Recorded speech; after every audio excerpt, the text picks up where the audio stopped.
they're afraid to actually say it. Yeah. Think about that. Yeah. Just think about that, right? And that is one of the things we've got to break. We have to break that relationship, which is too one-sided. You know, it can't be all in one direction against workers' rights and in that way. And that's what Workers' Party stands for. Because you can see even Reform has been set up simply to split workers' votes. Exactly right. It's not going after Tory votes. Yeah. Right? They're actually going after, you know, workers' votes. Thing which the capitalist class have got is to split the workers. Unified would be fine.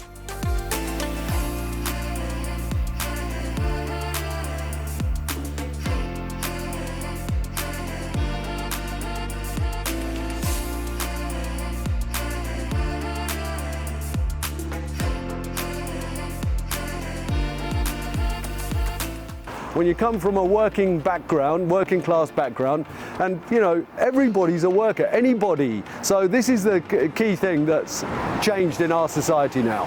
Back in the whatever days it was, everyone thought that if you wore a shirt and went into an office, you weren't a worker. You were only a worker if you wore like overalls or a uniform. Well, that's not true. It's not true. If you're a doctor, are you a worker? Yeah. Because you have to, you know, my daughter's a doctor and she had to work 18-hour shifts. She was racing from one patient death to another because there weren't enough doctors in the hospital. She was getting there just in time to sign their death certificates, and she used to come home absolutely distraught, right? And that's what the immediate effect of these prioritization on spending decisions have. If you're a carer, are you a worker? Yes, right? If you drive a lorry, are you a worker? Yes. All our interests coincide, then we can take charge and we can pass laws and we can prioritize spending and government decisions to suit working people. Does anyone know how much they spent on the illegal wars? Between 50 and 80 billion. That's hundreds of new Watford hospitals, hundreds of new schools, but there was not enough money for the Watford hospital. When they say there's no money, is there no money? Of course there is.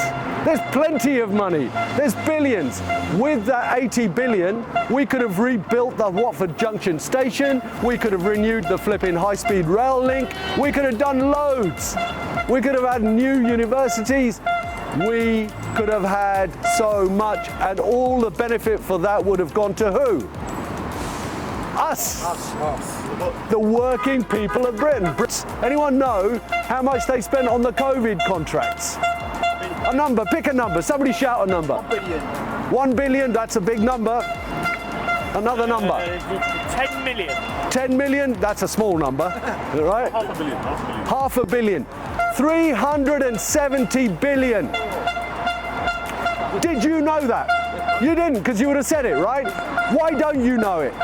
You know about the cost of building our hospital, it's 300 million, but you don't know that there's 370 billion spent on COVID contracts. 370 billion would have done what?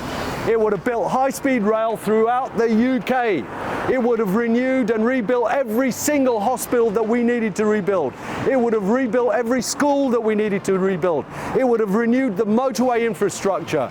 And how many millions of jobs would that have created? Millions and millions of jobs. It would have started the UK on an entirely new journey.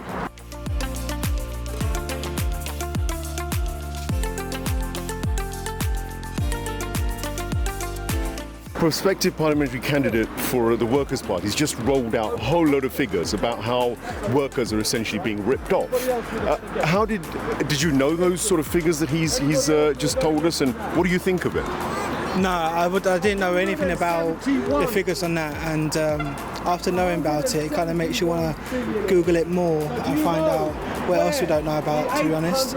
So you just heard a really passionate speech by Khalid with real facts about statistics and how it seems like the rich and those in power seem to be enriching those who are already very rich. But then guys like you, who are on minimum wage, I get told there's no money. Yeah, it's really bad to hear that, really, because obviously we just try and live by cost of living, increase of shopping and everything. Rent goes up each year, and to be on the minimum wage and to strike about it as well is hard.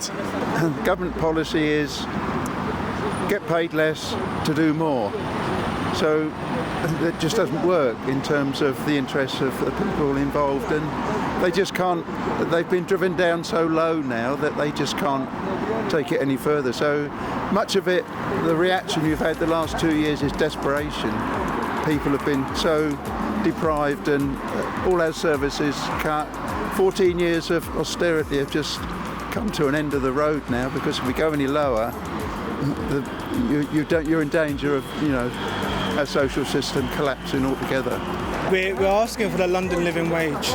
So where we are and what we have to get put up with every day, our security guards, we get so much stick every day from the public, but that's not because the public, they're struggling just as much as we are. What motivated me to Picket was the fact that a lot of my colleagues were, and the fact that I knew myself, seeing my wage just keep going bad and bad and bad. So no, something's got to be done about this. And you can say that to the police and the ambulance crews, and they all deserve more. But the living wage, other guards in London are getting £14, £15 an hour, and we're stuck on minimum wage. See, the Jeremy Corbyn years, you saw what the establishment can do if you try and cross them, if you try and break the rules of their game. You get destroyed effectively. They may be all afraid of doing that, and certainly that's Starmer's line. He thinks if you sort of toe the narrative and go with it, you can make minor changes here and there. Well, we'll see if he gets in. So the reasons for the strike are just asking for more pay. And G4S took in, I think it was 200 million or something from DWP, I think it was, and they've only spent 2 million of that. So there's money there that they can pay their guards more, and they just haven't done that. Who are you going to vote for this election? I'm undecided who to vote for this election. I'm so undecided. Well, you've heard the Workers' Party candidate now. Would you consider it? I would consider Workers' Party, most definitely. Yeah. The unions took a hit during Margaret Thatcher's time. The Labour Party's not really done a lot to repair that damage, many would argue. So do you think that the arrival of a Workers' Party is something that will actually make a difference? Yeah, because he's fighting for us. He's supporting the workers. He's supporting everyone that's a van driver, lorry driver, doctor. If you're putting on your boots or your scrubs or your suit every day, travelling to London or even walking down the road, you're still supporting your family, and that's what means the most. So yeah, it's good to have alternative voices. Absolutely need these people from below making the points, because obviously our establishment and the mass media is very effective at controlling all the narrative. Yeah. So you do need rebel voices, if you like.